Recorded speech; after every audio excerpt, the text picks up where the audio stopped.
চট্টগ্রাম বন্দরের বে টার্মিনালে মাল্টিপারপাস কন্টেইনার টার্মিনাল নির্মাণে প্রায় $1 বিলিয়ন বিনিয়োগ করতে চায় আবুধাবি পোর্টস গ্রুপ। 1500 মিটার দৈর্ঘ্যের এ টার্মিনাল নির্মাণে আবুধাবি গ্রুপের সঙ্গে সমঝোতা স্মারক সই করেছে চট্টগ্রাম বন্দর কর্তৃপক্ষ।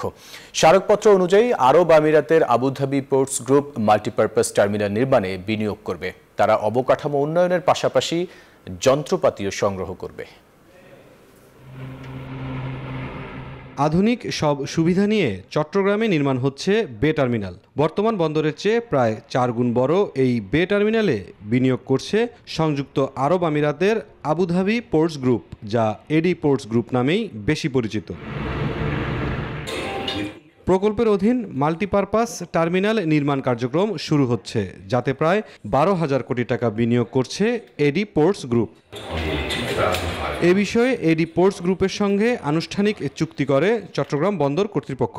প্রকল্পের মাল্টিপারপাস টার্মিনাল নির্মাণ নিয়ে একটি সমঝোতা স্মারকও সই হয়েছে। নৌমন্ত্রী বলেন, বে টার্মিনাল নির্মাণ হলে 24 ঘন্টা জাহাজ আসা যাওয়া করতে পারবে। এই বে টার্মিনালের এই মাল্টিপারপাস টার্মিনাল হয়ে যাবে। বে টার্মিনাল প্রতিষ্ঠিত হলে আর জোয়ার ভাটার জন্য অপেক্ষা করতে হবে না। 24 ঘন্টা আমাদের জাহাজ আসা যাওয়া করবে। এর মধ্য দিয়ে চট্টগ্রাম বন্দর অন্য ধরনের একটি উচ্চতায় চলে যাবে।